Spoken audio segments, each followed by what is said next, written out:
Senhor, te agradecemos por esse dia e sabemos que em tudo o Senhor está no controle. Nós, desde ontem, estamos meditando na palavra, Senhor, relacionado a esse tempo que vivemos e pedimos que o Senhor alinhe o nosso coração, a tua lei e a tua palavra. Senhor Jesus, que o Senhor nos traga sempre essa alegria única de estar na tua presença e que a nossa alegria seja estar na tua presença.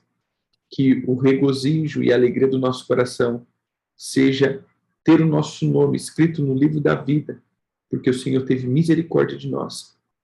Que nossa alma não venha se deleitar em outra coisa, a não ser na tua presença. Que todas as outras alegrias sejam só consequência da alegria maior de estar na tua presença. Que o Senhor traga a centralidade da nossa alma dentro de ti, e em ti, Senhor, nós nos satisfazemos.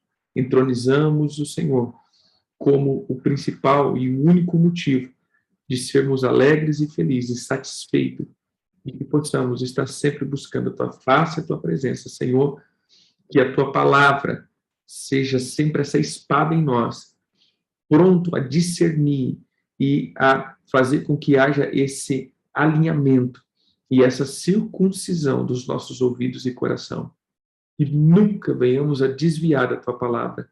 Pai, nós declaramos que o som da sua voz seja sempre o alinhador do nosso espírito, alma e corpo, e tudo que vem tentar roubar a tua palavra de nós cancelamos, bloqueamos, e em nome de Jesus, nós nos voltamos sempre a ti, para podermos estar firmes e fixados na rocha que é o Senhor. Em nome de Jesus é que oramos. Amém. Amém e amém. Amém.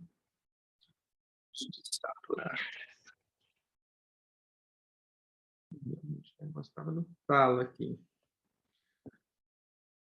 Melhor aí? Tá bem, tá bem.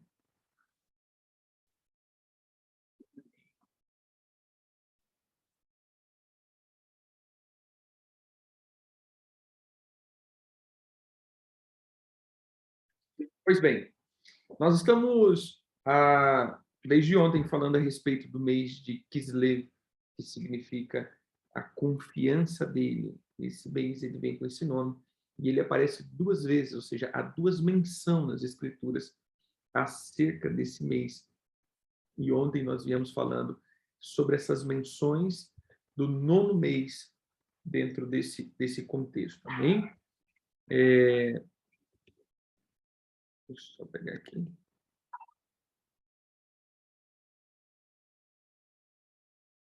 Nas duas menções que aparece o nome Quisleu, um é em Neemias 1:1 e o outro é em Zacarias 7:1. Amém?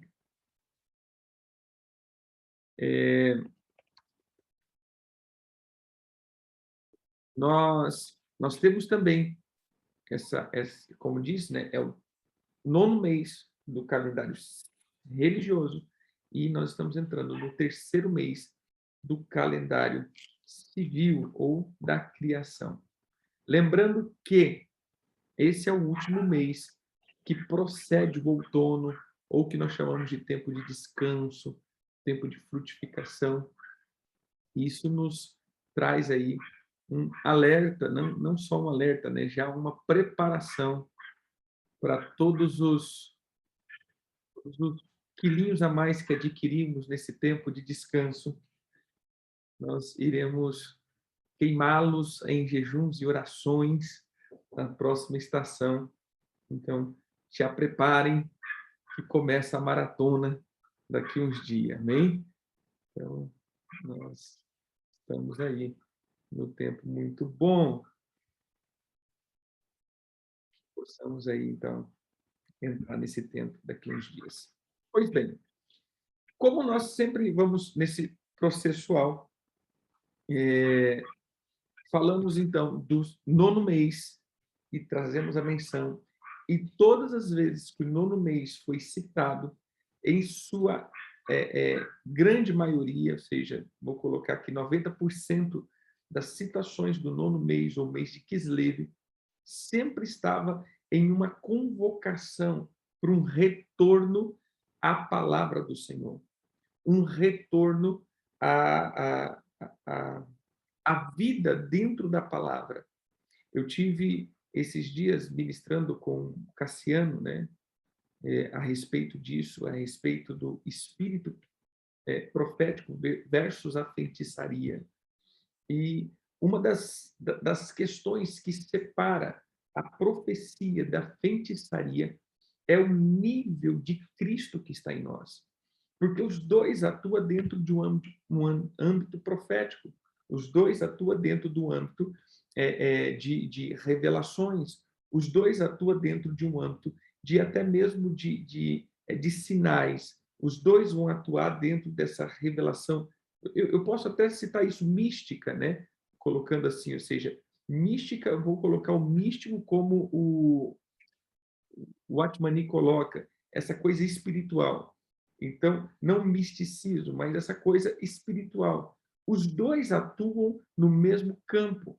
E o que separa a profecia da feitiçaria é o nível de palavra que existe em mim, o nível de cruz que está em mim, o nível desse espírito, porque a palavra profecia significa, que vem da palavra hebraica nabá, que vem que tem o sentido de estar sob a influência de um espírito divino.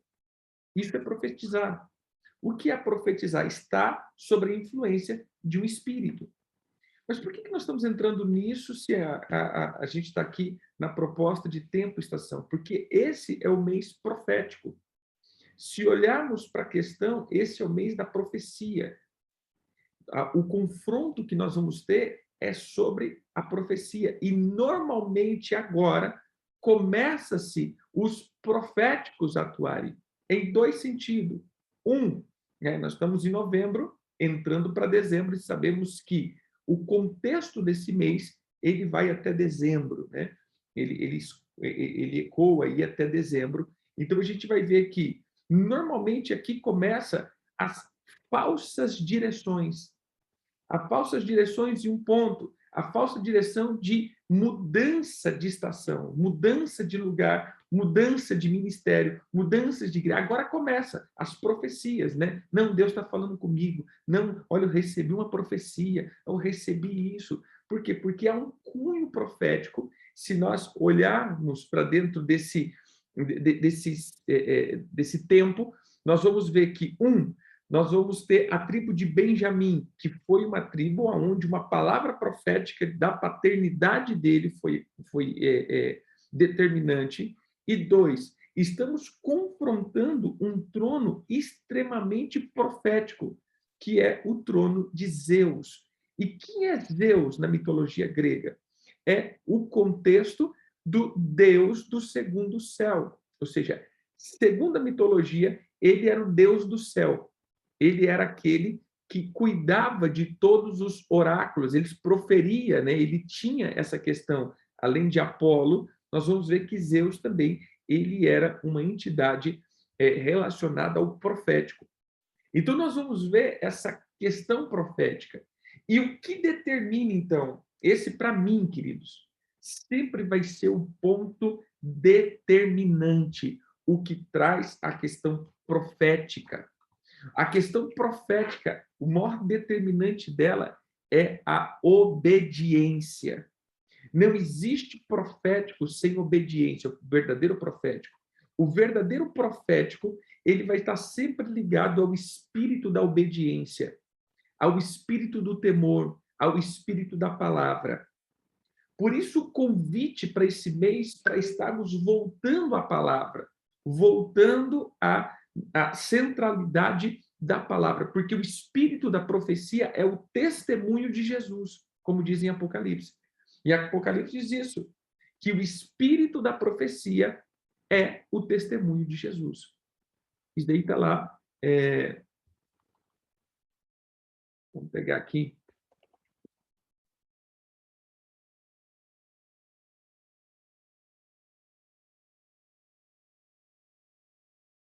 Está na Bíblia aqui. Apocalipse 19, verso 10. Prostrei-me ante os seus pés para adorá-lo.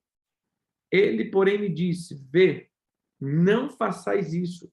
Sou conservo teu e dos teus irmãos, que mantém o testemunho de Jesus. Adora a Deus, pois o testemunho de Jesus é o espírito da profecia. Então, não há profecia verdadeira se primeiro não tem dependência e testemunho de Jesus. Sem testemunho de Jesus, não há profecia. Isso é bem claro no mover apostólico do primeiro século, quando Jesus disse: não tenha medo. Quando vocês estiverem falando do meu nome diante dos tribunais, diante das autoridades, eu colocarei a palavra na boca de vocês. Isso é profecia. Eu falarei por vocês. Quando vocês estiverem testemunhando de mim, eu falarei na boca de vocês. Amém? Então, essa questão profética, ou desse mês, é muito determinante o meu nível de temor e o meu nível de submissão. O que determina esse mês é a rendição e a submissão que eu entrarei. Por isso, nós vamos ver todos os textos relacionados a isso. Volta, povo, e se submeta à palavra do Senhor. Volta, no 9º mês ele está dizendo isso, volta e obedeça o Senhor. Qual é a primeira característica aqui que nós vamos ver a respeito desse mês? Foi no texto de Esdras, quando ele está dizendo: olha, vocês estão desobedecendo, vocês estão se casando com as nações, assim dizendo. Isso não é lícito para vocês. Esse ponto aqui é o ponto determinante dentro de nós. Porque eu tenho visto hoje muito que, na verdade, nós estamos mais no espírito da sedução e no espírito da, como que eu posso dizer, da feitiçaria, do que mesmo agindo no espírito da profecia. Porque a sedução e a feitiçaria caminham junto. E todos esses terão níveis muito altos de revelações, espiritualidade, sinais e profecias. Vamos lá. O que determina sempre, como eu disse, o meu nível de dependência, o meu nível de obediência? Por isso esse mês, por isso esse mês está ligado à paternidade. Quem é Benjamim? Vamos, então, pegar hoje isso daqui. Benjamim, abra a tua Bíblia em Gênesis 35.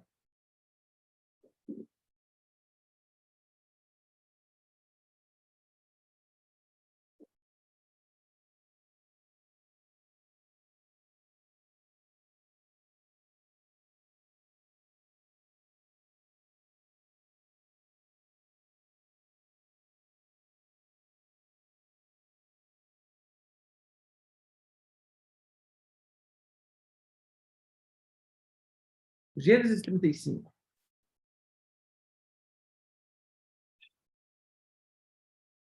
É o cuidado que nós temos que ter.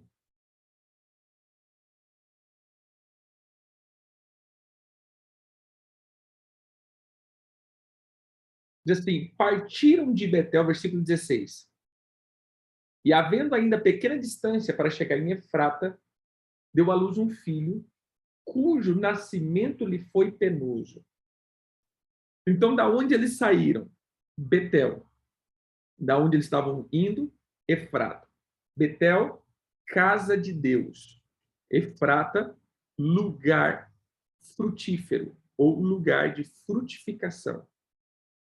Então, entre a casa de Deus, ou seja, entre esse lugar em Deus, até o lugar de frutificação, existe aí existiu aí, então, esse nascimento que foi penoso. Versículo 17. Em meio às dores do parto, disse-lhe a parteira: não temas, pois ainda terá esse filho, Ao sair-lhe a alma, porque morreu, deu-lhe o nome de Benoni, mas seu pai lhe chamou Benjamim. Assim morreu Raquel e foi sepultado no caminho de Efrata, que é Belém, ou seja, então, a casa do pão.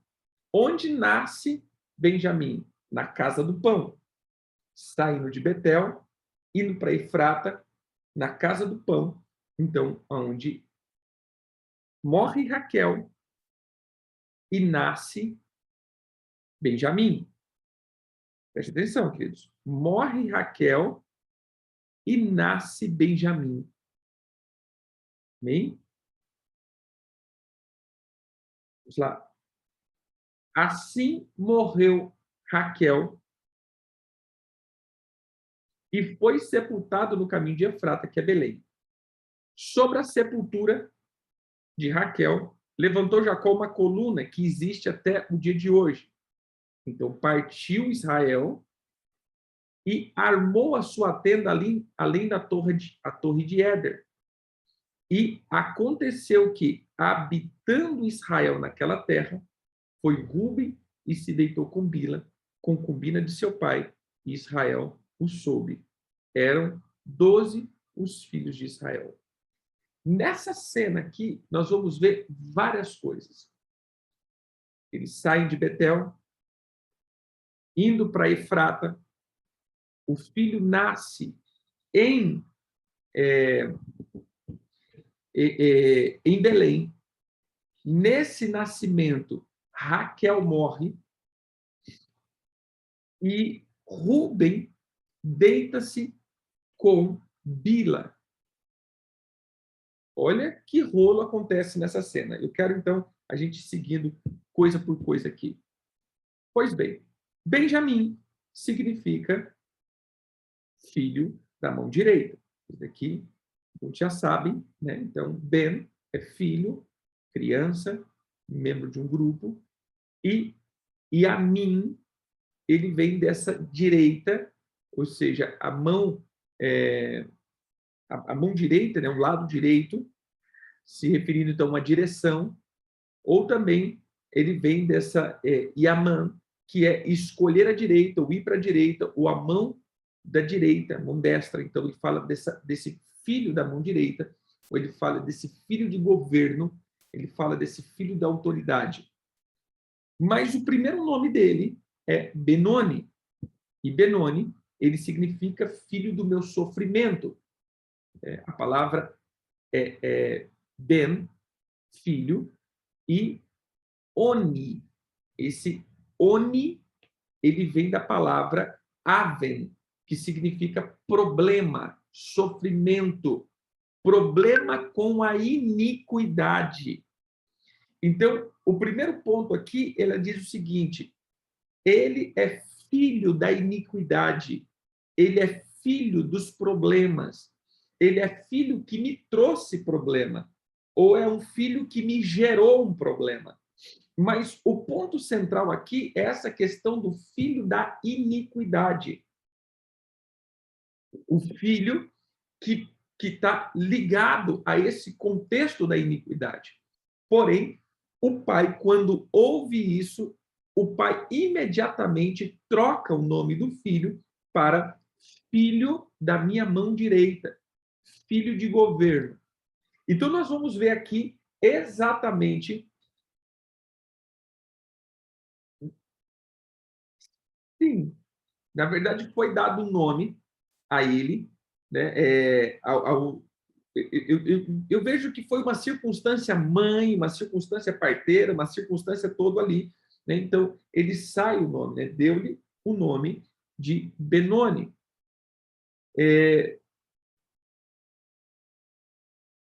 A palavra colocada aqui, deu-lhe, é como invocou, proclamou esse nome. Ele é Benoni, ele é filho de sofrimento, ele é filho de iniquidade.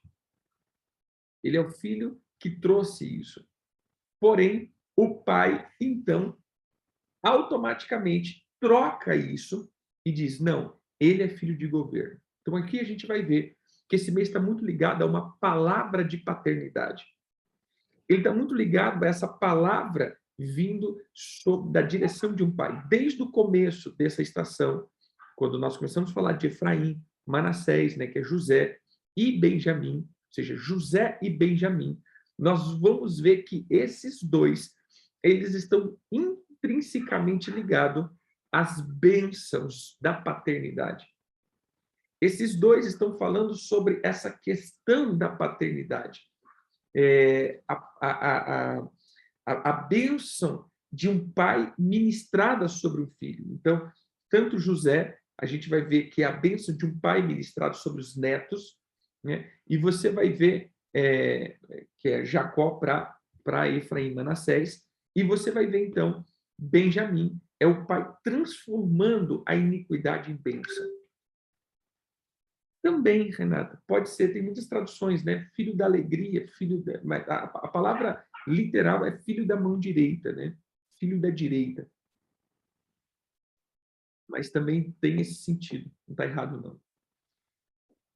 Dentro desse contexto, nós vamos ver que Raquel, olha agora como a gente vai para as entrelinhas, né? Raquel significa ovelha e Benjamim, filho. Esse é um contexto que eu sempre falo. Irmãos, enquanto a ovelha não morrer, o filho não nasce. Enquanto a ovelha não morrer, o filho não aparece. Se nós pegarmos aqueles que têm acompanhado o discipulado nosso, é o que é chamado discipulado apostólico, o começo desse discipulado, nós começamos com a visão exatamente do tabernáculo. E a visão do tabernáculo, ele é muito interessante que o prosseguir dentro desse discipulado, ele é do átrio até o lugar santo. E o átrio, ele vai ter 2 utensílios, altar de sacrifício e bacia do lavatório. O que é o altar do sacrifício? Onde o animal era morto. E o que é a bacia do lavatório? É onde a água, que é a palavra limpa, mas também havia espelho, aonde o sacerdote se via, ou seja, ele olhava olhava para esse contexto de quem ele era. Enquanto o animal não morrer, o filho não nasce. Irmãos, enquanto o animal, ou seja, a natureza animal da tua vida não morrer, não nasce esse filho de governo. O problema é que muitos de nós estamos tentando entrar diante do Senhor com a natureza animal ativada. Enquanto o Senhor não matar a ovelha, enquanto Raquel não morrer, Benjamim não pode nascer. Eu estou dizendo agora de um modo profético. É lógico que foi uma tragédia, né? É lógico que foi um contexto terrível para Jacó. Porém, o que eu estou dizendo aqui é, profeticamente, enquanto a ovelhinha que está em ti não morrer, enquanto essa natureza infantil não morrer, você não se torna filho. E ministério não é para ovelha, ministério é para filho. O problema é que tem um monte de ovelha na obra do ministério. E a ovelha, ela simplesmente tem que ir para o sacrifício. O próprio Senhor Jesus diz isso. Estou indo como ovelha para o matadouro. Ele não disse, eu estou indo como filho de Deus para o lugar de sacrifício, mas eu estou indo como ovelha. Porque o Senhor, ele foi destruir a natureza animal do ser humano para que a natureza espiritual nascesse. E aí a gente vai olhar, então, como ele diz o seguinte, que o primeiro Adão era uma alma vivente, mas o segundo Adão era um espírito vivificante. Ou seja, Adão, ele foi aquele que andou na alma e produziu a natureza animal. Porém, Jesus, ele veio ativar a natureza espiritual. E em Jesus, nós fomos chamados filhos de Deus. Somente em Jesus nós fomos chamados filhos de Deus. Por isso João diz que aquele que creu no seu nome, o Senhor lhe deu autoridade e poder de ser feito filho de Deus. Bem? Então, esse fator é muito, muito, muito interessante. Por isso, esse mês ele está entrando dentro desse contexto de chamar, dizendo, venha e retorne para a lei.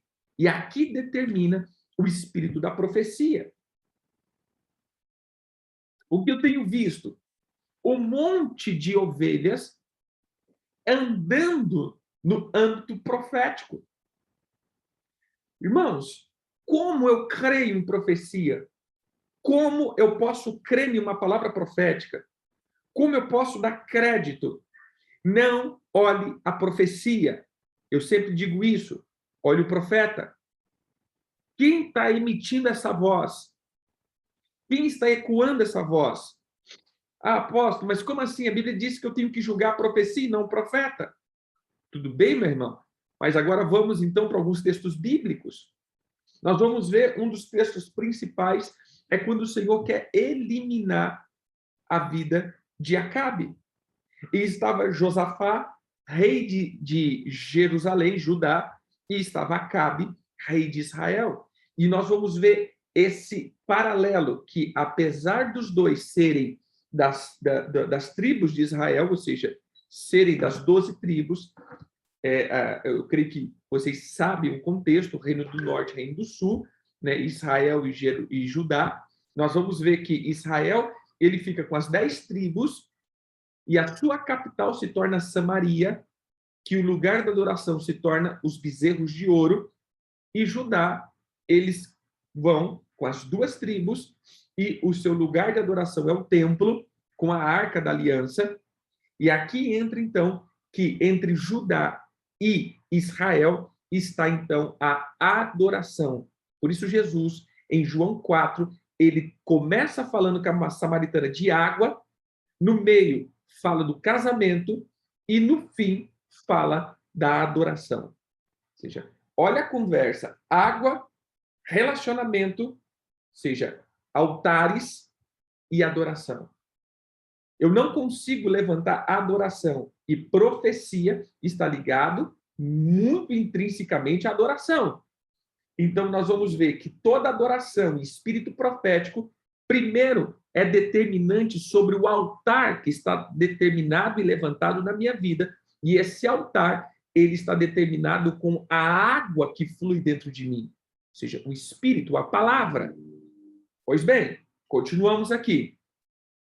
E o Senhor, então, determinando e querendo dar um fim a Acabe, a Bíblia diz que aquele profeta, ele diz assim, eu estava diante do trono de Deus e Deus estava dizendo, eu preciso dar um fim em Acabe.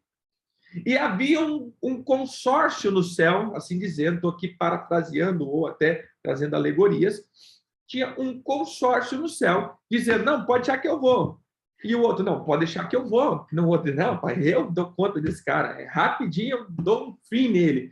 Mas, de repente, aparece um espírito no meio e diz, não, pode deixar que eu vou.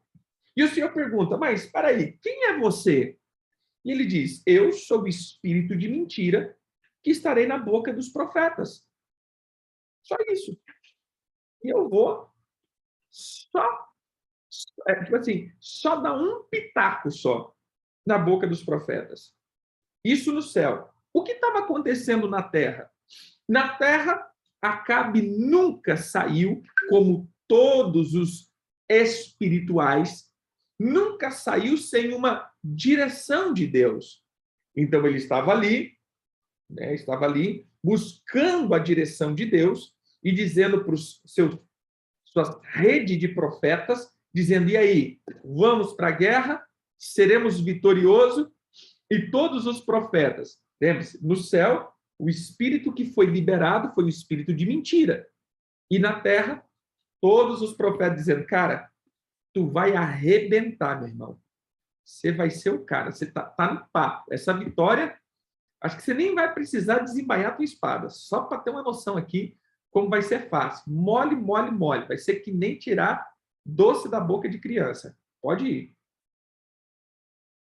Mas Josafá, como pertencia a Judá, e Josafá sabia do contexto da adoração de Israel, ele fala, cara, mas não tem nenhum profetinha lá de Judá, não tem nenhum profetinha de lá que está aqui, perdido por esse lugar aqui.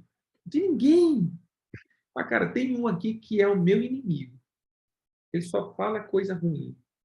Mas eu posso chamar. E aí, então, o profeta traz essa palavra do espírito de mentira e dizendo, ó, tu vai morrer, cara. Tu vai morrer porque o Senhor diz que tu vai morrer. Pois bem, onde entra esse contexto? Aonde traz esse contexto do profecia versus feitiçaria? E o que ecoa nesse mês? Onde entra tudo isso? Isso daqui entra, meu irmão, que eu preciso estar sempre apontado para a vida do profeta, para ver o que altar está erigido na vida desse profeta. Porque o altar que está levantado na vida dele é o espírito que flui e é o espírito que desce do meio dos seus sacrifícios. Porque todo altar tem sacrifício, e todo sacrifício tem um cheiro, tem uma essência, tem uma fragrância, e essa fragrância, ela atrai o espírito que está sendo invocado ali. Então, olha aqui, queridos, preste atenção nisso.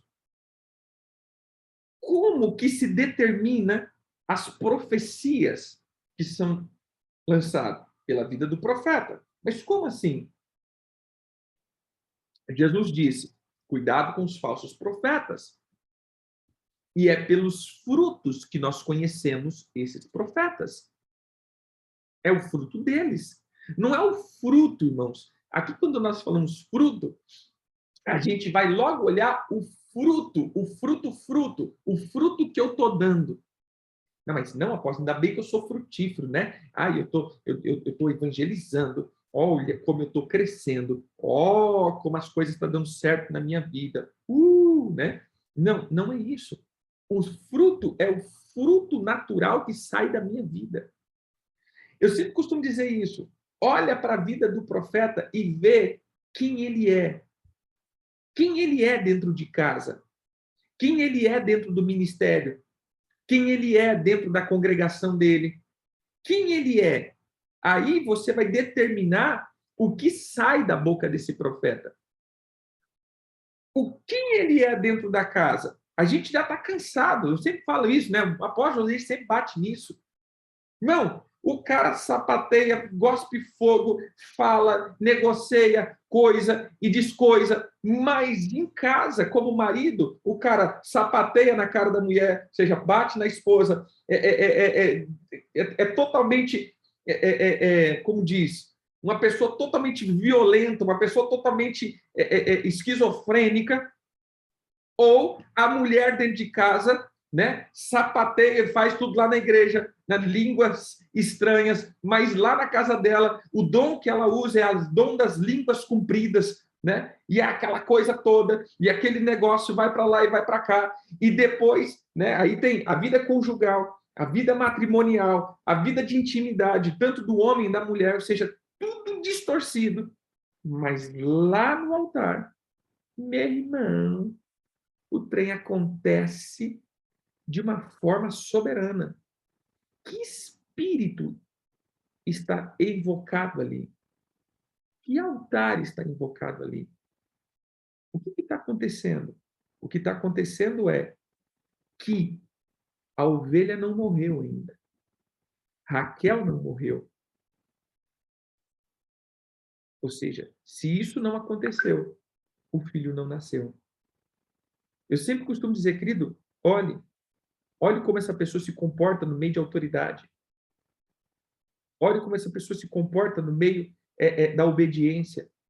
Vê se ela dá ouvido. Vê se ela ouve a voz de autoridade. Vê se ela consegue ser direcionada. Se essa pessoa não consegue ser direcionada, meu irmão, tudo que sair dessa boca, pode ter certeza, vai dar ruim. E está ligado ao espírito de sedução e não de profecia. Esse mês é muito determinante, porque nós estamos hoje exatamente dia 9, né, de novembro, é isso? Não errei, não. 10, perdão. 10 de novembro. Dia 10 de novembro. Nós vamos até dezembro. Começa-se dezembro. Qual a primeira coisa que a gente ouve? Que o espírito do Natal entre na sua casa. Que a magia do Natal. Ou seja, quando nós entramos nessa estação, a primeira coisa que determina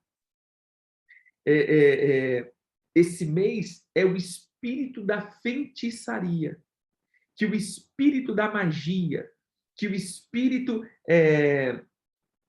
como diz, que esse espírito mágico, esse espírito feiticeiro esteja ecoando.